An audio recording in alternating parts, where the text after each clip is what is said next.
CEO's wife fired a poor employee. 3 days later, her company collapsed, and she begged him back. The elevator's mirrored walls reflect Marcus Chen's steady composure as he descends 30 floors. For the last time, his cardboard box rests against his hip. 3 years of his life reduced to a calculator, a coffee-stained notebook, and a photo of his sister's graduation.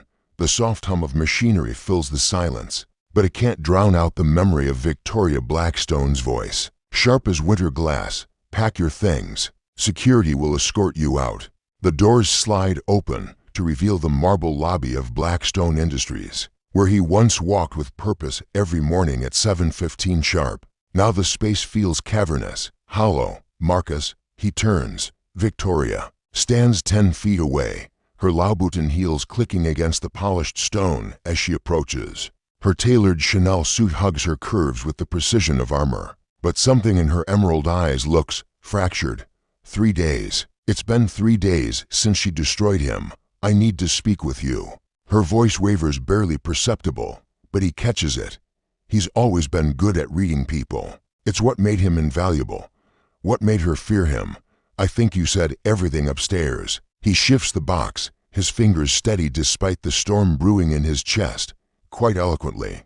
Actually, though I believe your exact words were that I was expendable. A flush creeps up her neck, painting her porcelain skin rose gold. That was, she stops herself, her full lips parting as if tasting words she's never had to swallow before.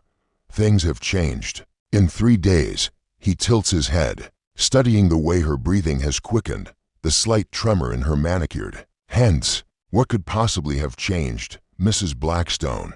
The formal address lands like a slap. She flinches, and for a moment, the Ice Queen Fouad cracks. Underneath, he glimpses something raw, desperate.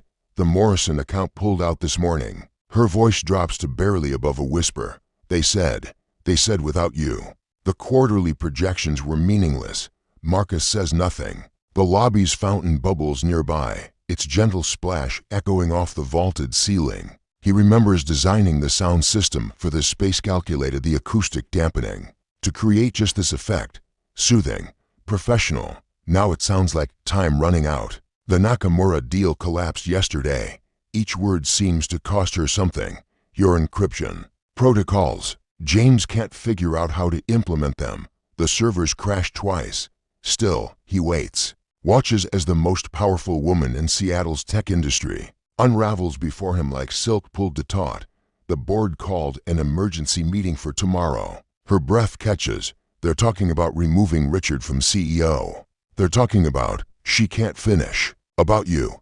He completes the sentence, his voice gentle despite everything. Despite the humiliation, despite the way she looked at him 3 days ago, like he was nothing. Her eyes glisten, but she doesn't break. Not Victoria Blackstone. She builds empires. She doesn't cry in lobbies, but her vulnerability hangs between them like morning fog. And Marcus feels something shift in his chest, something dangerous. I was protecting what's mine. The words escape her lips like a confession torn from her soul. You were changing everything. Richard listened to you more than me. The board, they started looking to you instead of us. I couldn't let you take what we built, so you chose to destroy me instead. Yes. The admission hangs raw and honest in the air between them. Marcus steps closer, close enough to catch the subtle scent of her perfume, something French and expensive that always made him think of midnight and secrets. Close enough to see the gold flecks in her green eyes, to notice how her pulse flutters at the base of her throat. And now his voice drops low, intimate despite the public space. Now I'm asking. She lifts her chin, meeting his gaze directly. The woman who has never begged for anything in her life struggles with words that taste foreign on her tongue. I'm asking you to come back. The security guard by the front desk pretends not to watch. The fountain continues its endless song, and Marcus Chen stands at the crossroads between forgiveness and revenge, holding Victoria Blackstone's future in his hands. Give me one reason why I should save you, he murmurs, after you tried so hard to ruin me. Victoria's penthouse overlooks Elliott Bay, floor-to-ceiling windows framing Seattle's skyline like a billion-dollar painting. Marcus sets his coffee cup down on her glass dining table.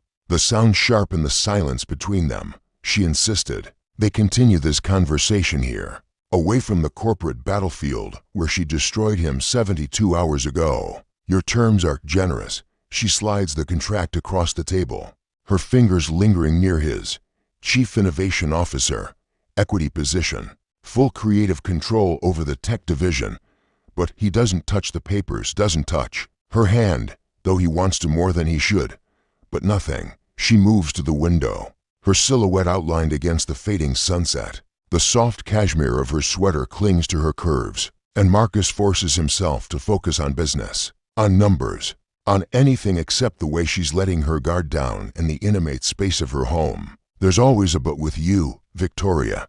He stands, moving closer. The scent of her skin mingles with the aroma of expensive wine she's poured, but hasn't touched. You don't give anything away for free. She turns, and suddenly they're inches apart. Her breath catches, and he can see himself reflected in her eyes, tall, steady, holding all the power for once. Maybe I've learned that some things are worth the cost. Her voice is barely above a whisper. The admission hangs between them, like a live wire. Marcus reaches past her to brace his hand against the cool glass, effectively caging her against the window. Not trapping her, never that, but creating a space that's theirs alone, have you? His free hand hovers near her cheek, not quite touching. Because 3 days ago, you thought I was worth nothing. 3 days ago, I was afraid. The confession slips out unbidden, and her cheeks flush with the vulnerability of it. You came into our company like a storm, changing everything, making everything better, but different. I've spent 10 years building this empire beside Richard, and suddenly everyone was looking to you for answers. So you decided to eliminate the threat. Yes, she doesn't look away, even as shame colors her admission. But I was wrong. Not just about you being a threat, wrong about everything. The company isn't falling apart because you left. It's falling apart because you were the foundation, and I was too proud to see it.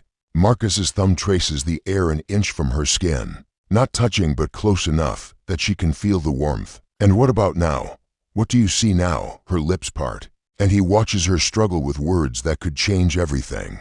The setting sun paints gold highlights in her hair, makes her skin luminous, beautiful and broken and dangerous in all the ways that matter. I see. She swallows hard. I see a man who could have destroyed me today, who could have watched my empire crumble and felt justified. Instead, you're here, listening to me grovel, giving me a chance I don't deserve. Maybe I like watching you grovel. The words are teasing, but there's heat underneath them. A slow smile curves her lips, the first genuine expression he's seen from her since this started. Maybe I like it too. The air between them crackles. Her hand rises to touch his chest, fingers splaying over the cotton of his shirt. His heartbeat quickens under her palm, and she feels it, her eyes widening with the intimate knowledge. Victoria. Her name is a warning and a prayer on his lips. I know. She doesn't move her hand. I know this is complicated. I know I hurt you. I know you should hate me. I should. He leans closer, his forehead almost touching hers. But I don't. Her other hand finds his tie, fingers curling in the silk. What do you feel? The question is loaded with promise and peril. Outside, the city lights begin to twinkle like fallen stars. Inside, the people who should be enemies circle each other like dancers on the edge of a cliff. I feel, Marcus's voice roughens. I feel like you're about to ask me to do something that will change everything. And if I am? Before he can answer, his phone buzzes against the table. The sound shatters the moment like glass hitting pavement. Victoria's hands fall away, and Marcus steps back, the spell broken. The message is from his sister. Got the job. Starting Monday at the firm downtown. Thank you for believing in me. Reality crashes back. His sister's MBA program, the tuition he's been paying, the life he's built that depends on steady income, not the dangerous game he's playing with Seattle's Ice Queen. Victoria watches his face change, sees the walls rebuild themselves in real time. Marcus, I should go. He straightens his tie, steps back from the precipice they'd been dancing on. I'll review the contract tonight. Have an answer for you tomorrow. Wait. The desperation in her voice stops him at the door. Please, don't go. Not yet. He turns back, seeing her silhouetted against the city lights, and knows that tomorrow might be too late for both of them. The rain begins as Marcus sits in his car outside Victoria's building. Contract pages scattered across his passenger seat. He's read every clause, every subclause, every piece of legal fine print that could either elevate him to heights he's never dreamed of or destroy what's left of his carefully constructed life. His phone buzzes. A text from her. Can't sleep either? He stares at the message for a full minute before typing back. It's only 11 p.m. Come up. I have something to show you. Victoria, please, just please. Against every instinct screaming at him to drive away, to sign the contract from the safety of his apartment and maintain professional distance. Marcus finds himself in her elevator again. This time, he's empty-handed. This time, he's the one who doesn't know what he's walking into. She opens her door before he can knock, as if she's been waiting by the entrance. She's changed into jeans and a soft gray sweater, her hair loose around her shoulders. Without the armor of her business attire, she looks younger, more fragile, more dangerous to his peace of mind. Thank you for coming. She steps aside to let him in. I wasn't sure you would. I'm still not sure I should have. She leads him not to the living room where they sat hours earlier, but to a room he hasn't seen, her home office, unlike the sterile corporate space where she fired him. This room is personal, warm. Books line the shelves alongside photographs and mementos that tell the story of her life. You wanted to show me something. His voice is carefully controlled, but he can't hide the way his eyes linger on a photo of her laughing on a beach somewhere, sun-kissed and radiant. This. She moves to her desk, pulls out a thick folder. Do you know what this is? Marcus steps closer, recognizing his own handwriting on the tab. Project Prometheus, private. My personal files. His throat tightens. You kept them. I've kept everything you ever created. Every innovation, every solution. Every midnight email where you solved problems the rest of us couldn't even understand. Her fingers trace the edge of the folder. 3 days ago, when I did what I did, I came home and sat in this room for hours, reading through your work. She opens the folder, revealing pages of his designs, his code, his business strategies, all annotated in her precise handwriting. Notes, questions, comments that reveal she understood his vision better than he'd ever realized. You studied my work. The realization hits him like a physical blow. I studied you. The admission comes out raw, honest. Every proposal you submitted, every presentation you gave. I told myself it was due diligence, keeping track of potential threats. But it was more than that. Marcus moves around the desk, standing close enough to read her handwritten notes. Brilliant. She's written beside one of his algorithms. Why didn't I think of this? Beside another. And on the margin of his first quarterly report, he's going to change everything. You were fascinated. His voice holds a note of wonder. I was terrified. She turns to face him, and suddenly they're sharing the same breath again. Do you know what it's like to spend your entire life being the smartest person in the room, and then someone walks in and makes you feel like you've been playing checkers? While they're playing chess, her honesty strips away the last of his defenses. Victoria, I fired you because I was falling in love with your mind. The words tumble out in a rush, and that was dangerous because somewhere along the way, I started falling in love with more than just your brilliant ideas. The confession hangs between them like a bridge they can either cross or burn. Marcus reaches out, his fingers finally making contact with her skin as he cups her face.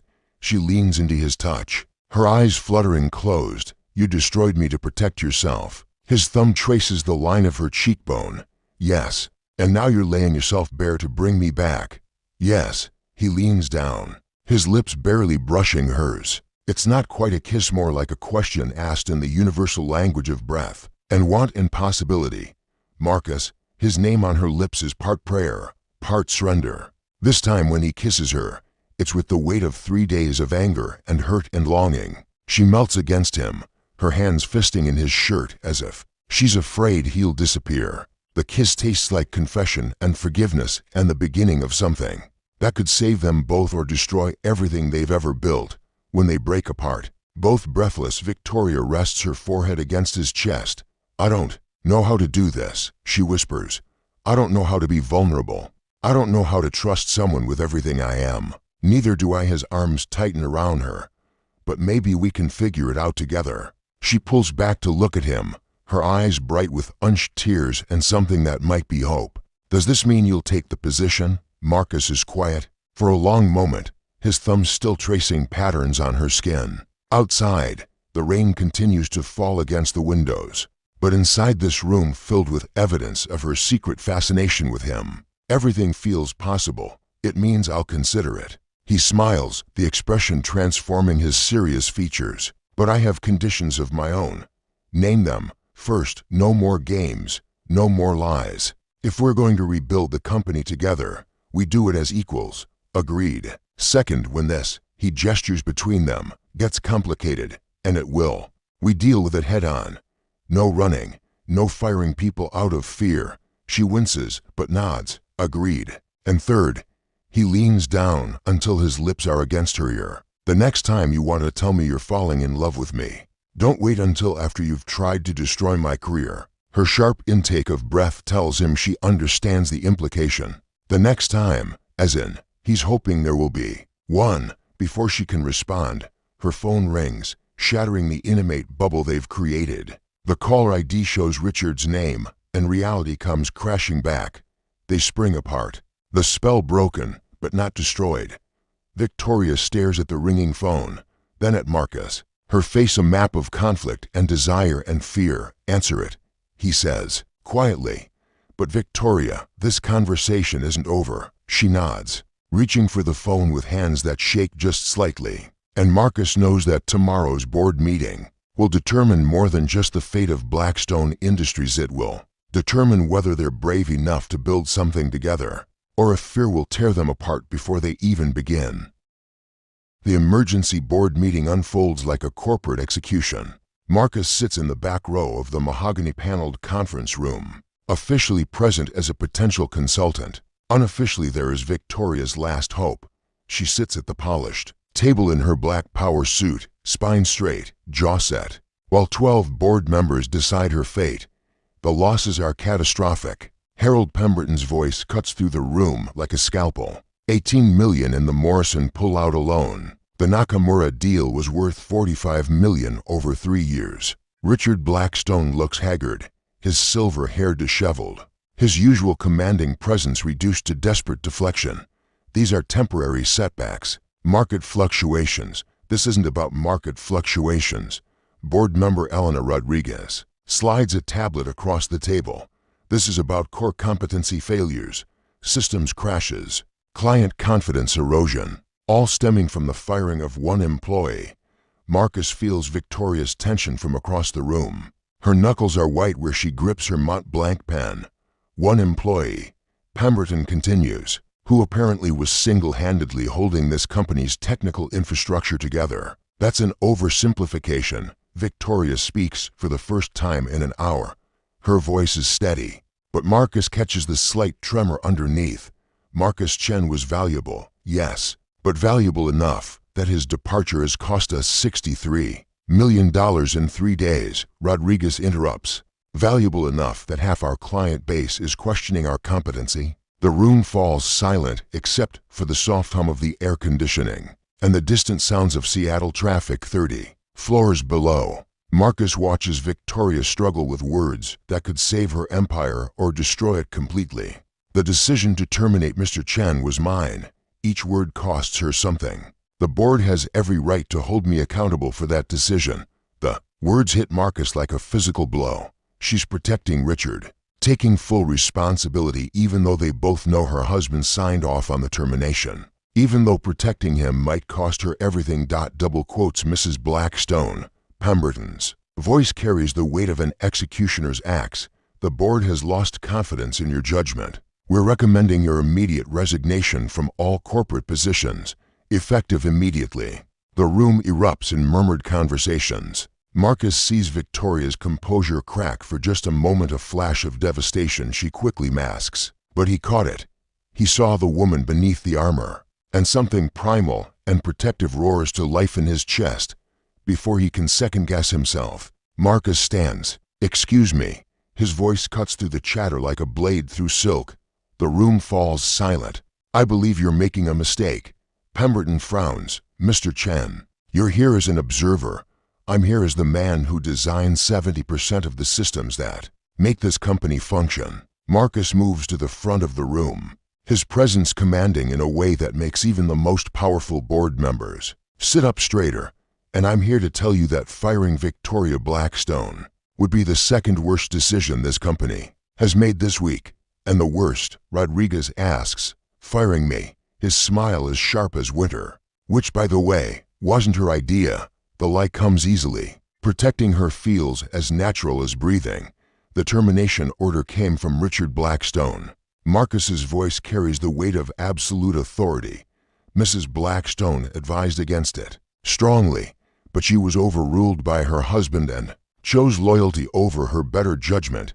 He can feel Victoria's shock radiating across the room, but he doesn't look at her, can't look at her without losing his resolve. Richard starts to object, but Marcus continues. The question isn't whether Victoria Blackstone should resign. The question is whether you want to lose the one executive who had the vision to recognize my value from the beginning, or whether you want to lose the woman who can convince me to stay. The power shift is immediate and electric. Suddenly, Marcus holds all the cards, and everyone in the room knows it. What exactly are you proposing, Mr. Chen? Pemberton asks carefully. I'm proposing we stop playing games. Marcus finally looks at Victoria, sees the mixture of gratitude and something deeper burning in her green eyes.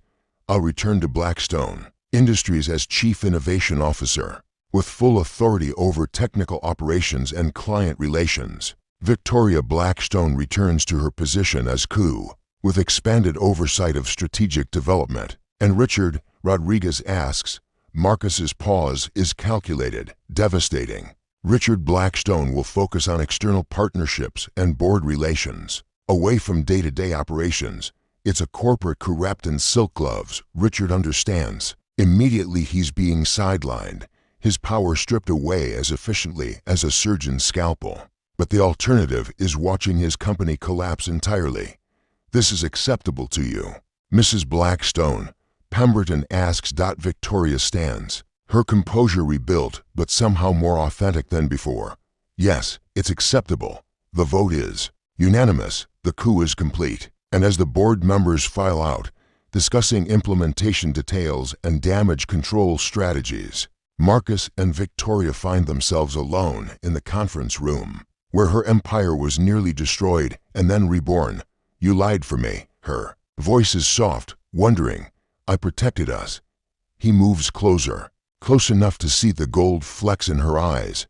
There's a difference, is there? Because what you just did. She reaches out, her fingers tracing the edge of his lapel. You didn't just save my position.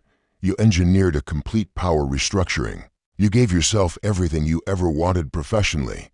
Did I? His hand covers hers, stilling her nervous movements. Because what I want has changed significantly. In the past 3 days. What do you want now? The question is barely above a whisper.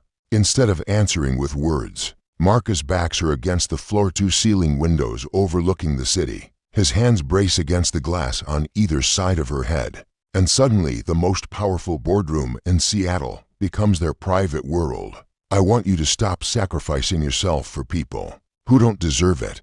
His voice is rough with emotion. I want you to fight for what you want instead of settling for what you think you can have. And what if what I want is dangerous? Her hands flatten against his chest, feeling his heartbeat accelerate under her palms. Then we'll be dangerous. Together, when he kisses her this time, it's with the weight of battle won and trust rebuilt. She responds like a woman who's been holding her breath for years, and finally remembered how to breathe. Her arms circle his neck, pulling him closer. And Marcus loses himself in the taste of her surrender and strength combined. They break apart, breathless, foreheads touching. The Seattle skyline sprawling beyond the windows like a kingdom they've just conquered together. Marcus, his name on her lips, sounds like a promise and a plea. What happens now? Now, he says, his thumb tracing the curve of her jaw. We go build an empire together. But even as he says the words, Marcus knows the real battle is just beginning. Because loving Victoria Blackstone means navigating a world where power and passion intertwine like silk and steel, and not everyone will survive the combination. 6 months later, Marcus stands in his corner office on the 32nd floor, watching the Seattle sunset paint the sky in shades of gold and crimson. The view from his window encompasses the harbor, the mountains, and the sprawling city that's become their kingdom. Blackstone Industries hasn't just recovered, it's thriving beyond anyone's wildest projections. The soft knock on his door is familiar, expected. "Come in, Victoria." She enters carrying 2 cups of coffee and the quarterly reports that show their remarkable turnaround. But Marcus barely glances at the numbers. His attention is caught by the subtle changes 6 months have wrought in her, the way she moves with quiet confidence instead of defensive armor, the laugh lines that have appeared at the corners of her eyes, the softness that's replaced the sharp edges of her perpetual vigilance. "The Morrison Group wants to discuss a new contract," she says, settling into the leather chair across from his desk, double their previous commitment. "And Nakamura, they're sending their CEO next week to personally apologize and negotiate expanded partnership terms." Her smile is pure satisfaction. "Apparently, our innovation metrics are being studied at Harvard Business School as a case study in rapid corporate transformation." Marcus leans back in his chair, studying the woman who's become his business partner, his intellectual equal, and so much more than either of them planned. "Richard called this morning." Victoria's expression doesn't change, but he catches the slight tightening around her eyes. Her estranged husband has been conspicuously absent from Seattle, ostensibly managing the company's new European expansion, but actually giving them space to rebuild both the business and whatever this is between them. What did he want? To congratulate us on the quarterly numbers, and to ask, Marcus pauses, choosing his words carefully, to ask if you've made a decision about the divorce papers. The papers have been sitting in Victoria's apartment for 3 months, unsigned. Like a bridge she's afraid to cross, Marcus has never pushed, never demanded answers to questions that would change everything between them. But he's also never pretended that this liminal space they occupy, passionate but undefined, intimate but unclaimed, is sustainable forever. "I signed them this morning." Her voice is steady, but her hands tremble slightly as she sets down her coffee cup. Marcus feels something shift inside his chest, relief and anticipation and terror all tangled together. Victoria, 12 years of marriage ended with a signature on legal documents. She stands, moving to the window where the city lights are beginning to twinkle like fallen stars. It should feel more momentous, shouldn't it? More devastating. He joins her at the window, standing close enough to feel the heat radiating from her skin. How does it feel? Like freedom. She turns to face him, and the vulnerability in her eyes takes his breath away. Like standing at the edge of a cliff, about to jump, not sure if I'll fly or fall. "What if I told you I'd catch you either way?" Her laugh is soft, wondering. "That's what terrifies me most, that I believe you would." They've danced around this moment for months, stolen kisses in empty conference rooms, hands that linger too long during document exchanges, conversations that stretch deep into the night as they rebuild not just a company, but something indefinable and precious between them. But they've never talked about what happens next, never planned beyond the next quarter's projections. "I have something for you." Marcus moves to his desk, pulls out a small velvet box that makes Victoria's breath catch. "Marcus, if it's not what you think." His smile is gentle as he opens the box to reveal not a ring, but a key. It's the key to the new innovation lab on the 40th floor. "Your vision, your project. I had it built to your exact specifications." Victoria stares at the key like it's made of stardust. "You built me a lab. I built us a lab. A place where we can create things that don't exist yet, where we can be partners in every sense of the word, building technologies that will change the world." She takes the key with reverent fingers, and Marcus sees tears gathering in her eyes. "In all my years of marriage, Richard never understood what I actually do, what I'm capable of creating. I know exactly what you're capable of creating." Marcus steps closer, his hands framing her face. "You're capable of building empires, of revolutionizing entire industries, of taking broken things and making them stronger than they ever were before. Is that what we're doing?" Her voice is barely a whisper. "Taking something broken and making it stronger. We're taking to people who were afraid of their own power, and showing them they're unstoppable together. When he kisses her, it tastes like promises and new beginnings. She melts against him, the key clutched in her fist between them, and Marcus knows this is the moment everything changes. Not just their business partnership, not just their carefully maintained professional facade, but the fundamental structure of who they are and what they're brave enough to become together. I love you. The words slip from her lips like a confession torn from her soul. I love your brilliant mind and your steady hands and the way you see solutions where everyone else sees problems. I love that you caught me when I was falling and then taught me how to fly. I love you too. His forehead rests against hers. I love your fierce intelligence and your terrible pride, and the way you refuse to settle for anything less than extraordinary. I love that you tried to destroy me and then rebuilt me into something stronger. They hold each other in the gathering darkness. To people who found each other in the wreckage of betrayal and built something beautiful from the ashes. Outside, Seattle sprawls beneath them like a circuit board of infinite possibilities. So what happens now? Victoria asks, echoing the question she posed 6 months ago in a very different context. Marcus pulls back to look at her, this brilliant, complex woman who challenged him, broke him, and ultimately transformed him into the man he was always meant to be. Now we go build something that's never existed before. His smile holds all the promise of tomorrow. A love story written in code and corporate mergers. A partnership that's equal parts passion and profit. An empire built on the foundation of to people who were brave enough to bet everything on each other. Victoria's answering smile is radiant, and when she kisses him again, Marcus tastes the future on her lips, complex and challenging, an absolutely perfect dot in the end. Forgiveness wasn't about letting her empire burn or watching her beg. It was about understanding that sometimes the most revolutionary act is building something entirely new. From the ashes of what came before, and what they've built together is extraordinary.